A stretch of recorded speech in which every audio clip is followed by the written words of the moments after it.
Be me, name is Marlo. 31 years old, senior project coordinator. 6 years at this company. Watched it die in 8 weeks. Not from bankruptcy. Not from competition. From mandatory happy hours. Forced sisterhood sessions. That turned colleagues into enemies. And drove everyone to quit. Including me. This is the story of how my boss tried to fix a broken culture by forcing us to socialize after work.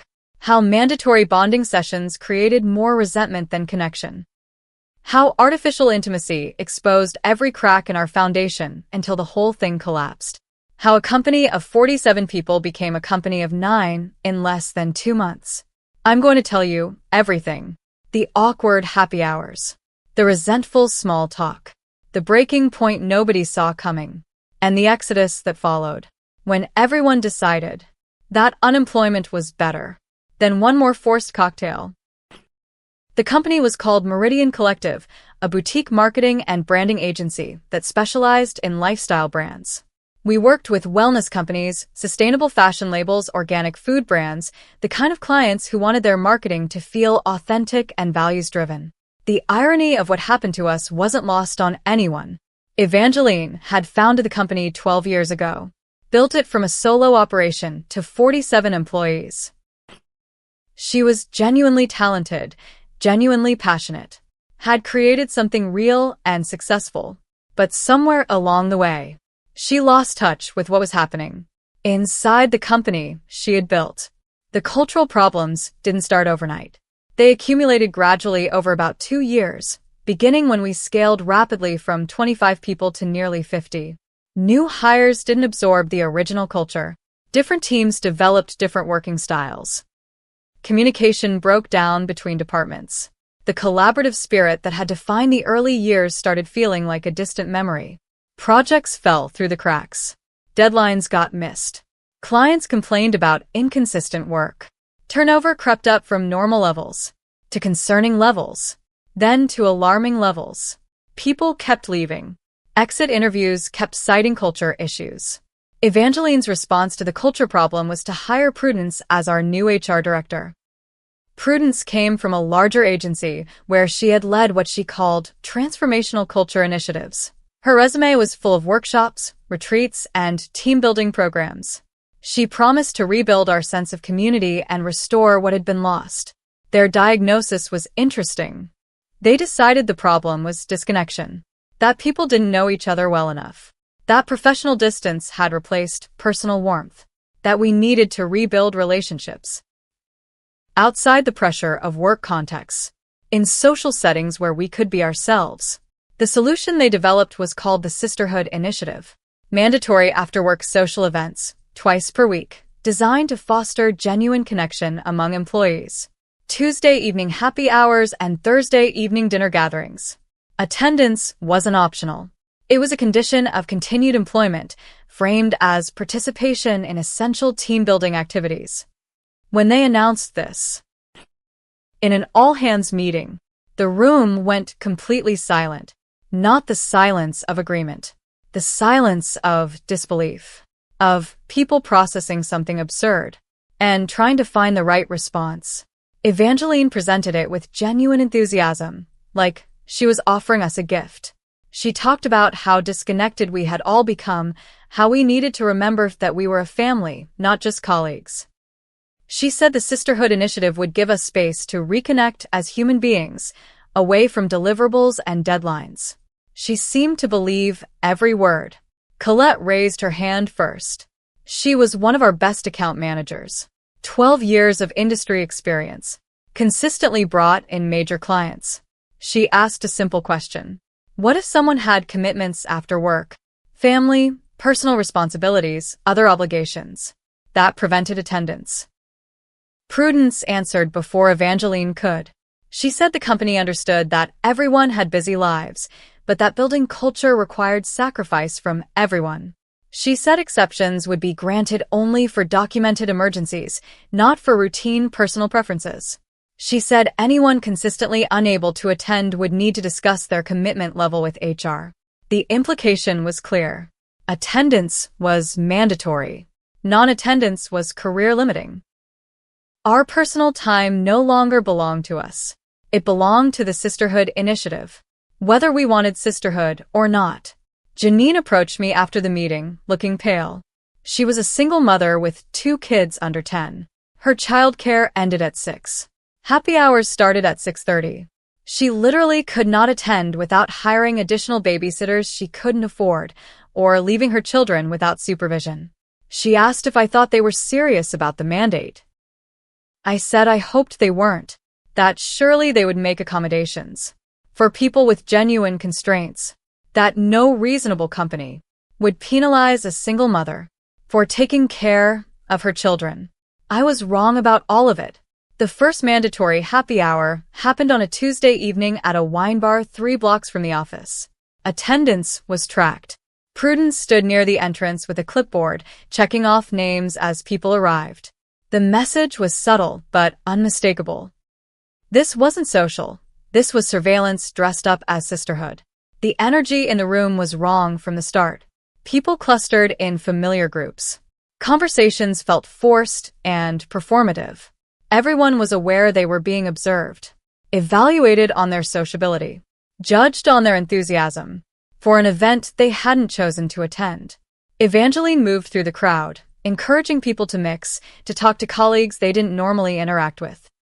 She seemed not to notice the stiffness in people's responses, the way conversations went quiet when she approached. She saw what she wanted to see, her employees bonding, her culture healing. The reality was something else entirely. Sutton sat in a corner, nursing a single drink. She was one of our best graphic designers. 29 years old, genuinely talented, also genuinely introverted. Large social gatherings drained her completely. She had told HR this during onboarding. It was in her file. Nobody seemed to care. I watched her for most of the evening, trying to look engaged enough to avoid Prudence's attention while clearly miserable. She made small talk when approached but retreated as quickly as possible. By the end of the 2-hour event, she looked exhausted in a way that had nothing to do with physical tiredness. She looked depleted. The Thursday dinner was worse. 3 hours at a restaurant, with assigned seating to force mixing.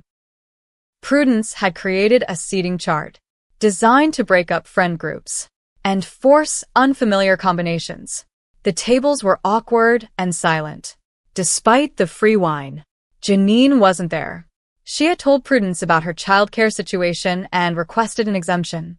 Prudence had denied it, saying the initiative was too important to allow opt-outs. Janine had chosen her children over the mandate.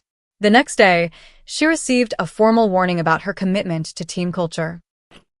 A formal warning for being a responsible parent, for not abandoning her kids, to drink wine with coworkers, who she already spent 40 hours a week with. The absurdity was breathtaking, but Evangeline signed off on it, said consistency was essential. The resentment started building immediately. Group chats formed among employees who were frustrated with the mandate. People started calling the events mandatory fun, with obvious sarcasm. Gallows humor became the dominant communication style. Everyone was performing compliance while feeling increasingly hostile toward the company demanding it. Griffith was in an impossible position. He was one of only 6 men in the company. The Sisterhood Initiative had that name deliberately, emphasizing feminine connection and bonding. He felt excluded by the framing, but was still required to attend, expected to participate in sisterhood, while clearly not being a sister. He raised this contradiction in one of the sessions, asked what his role was supposed to be in a sisterhood initiative. Evangeline said the name was symbolic, that sisterhood represented close supportive relationships, regardless of gender. But she never changed the name, and the programming continued to emphasize feminine themes in ways that left him feeling like an outsider at events he was forced to attend. By the 3rd week, patterns had emerged. Certain people got praised for their enthusiasm. Certain people got noted for insufficient engagement. Prudence kept detailed records of who talked to whom, who stayed late versus who left early, who seemed genuinely connected versus who seemed to be going through motions. The surveillance aspect became impossible to ignore. What had been presented as relaxed social bonding was clearly an evaluation system. Your career advancement now depended partly on how well you performed sociability during unpaid after-work hours. The anxiety this created was counterproductive to actual connection. Sutton's performance at work started declining, not because her skills had changed, but because she was exhausted. 2 mandatory social events per week, on top of a demanding design workload, was draining her completely. Her creativity suffered. Her deadline slipped. She got a warning about her output. The irony was vicious. The events meant to improve culture were actively damaging the performance of employees who thrived in quiet, focused environments. The company was sacrificing actual productivity for performative togetherness. And the employees paying the price were often the most talented introverts who had chosen this career specifically because it valued their work, not their small talk. Something shifted around week 4. The resentment stopped being hidden. People started pushing back more openly. Colette asked in a meeting why we were spending company resources on wine and dinners when the actual operational problems, understaffing, unclear processes, inconsistent leadership, remained unaddressed. Evangeline was visibly annoyed, said that culture was the foundation, that operational issues stemmed from cultural issues, that once we were truly connected as a team, the operational problems would resolve naturally. Colette asked how sisterhood would fix our project management software being outdated. There was no good answer. The breaking point came at a mandatory mixer in week 6. It was supposed to be a special event, a celebration of the initiative's success. Evangeline had rented out a rooftop venue, hired a DJ, created what she called an immersive bonding experience. Attendance was mandatory. Dress code was specified. The expectation was enthusiasm. Bellamy arrived late. She was our finance lead, 41 years old, extremely competent, had stayed late finishing quarterly reports that were actually due, unlike the party, which was just mandated. When she walked in, Prudence made a point of noting her tardiness publicly, said something about commitment to the sisterhood, meaning commitment to all aspects of the initiative, not just the parts that fit our schedule. Bellamy stood there, still holding her work bag, being publicly reprimanded for doing her actual job instead of arriving on time for mandatory fun. Something in Bellamy snapped. Right there, in front of everyone. She said she was tired of being told her commitment was lacking. When she worked 50-hour weeks. Tired of being forced to drink with colleagues. When she had actual responsibilities. Tired of sisterhood that felt like surveillance. The room went silent. Evangeline started to respond with something about the importance of balance, but Bellamy wasn't finished. She said the company had real problems that real leadership would address. Understaffing, unrealistic deadlines, compensation that hadn't kept pace with market rates. Those were the issues driving turnover, not insufficient wine consumption among colleagues. She said the Sisterhood initiative was a distraction, a way to avoid addressing actual problems. By pretending the problem was connection, rather than management, she said Evangeline had built something good and was destroying it with performance theater. Then she took off her company ID badge, set it on the nearest table, and walked out. The silence after she left lasted what felt like forever. Nobody knew what to do. Evangeline looked genuinely shocked, like she couldn't process what had happened. Her culture initiative had just caused a public resignation at its own celebration. The irony was complete. Colette left the next morning, didn't even come to the office, sent an email resignation, said Bellamy had articulated what she'd been feeling, that the company had lost its way, that forced socialization couldn't replace actual respect for employees' time and autonomy.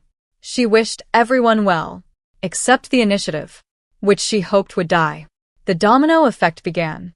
Over the following 2 weeks, resignations came in clusters, 2 or 3 at a time, often from people in the same department, who had clearly coordinated their exits. The mass exodus Bellamy had triggered was accelerating beyond anyone's control. Janine resigned and specifically cited the formal warning she had received for prioritizing her children. She posted about it on LinkedIn, naming the company and describing the policy. The post went semi-viral in local professional circles. Suddenly, Meridian Collective wasn't just losing employees, it was gaining a reputation as a terrible place to work. Sutton resigned quietly. No public statement. Just a brief email saying the environment no longer aligned with her needs. She had already accepted another position at a company that valued her design skills more than her willingness to make small talk. At mandatory wine events, Griffith left around the same time.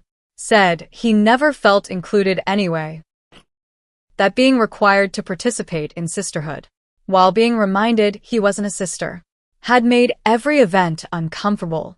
The initiative meant to build connection had specifically excluded him by design, then penalized him for not connecting. I watched from inside as everything collapsed, trying to decide whether to stay or go.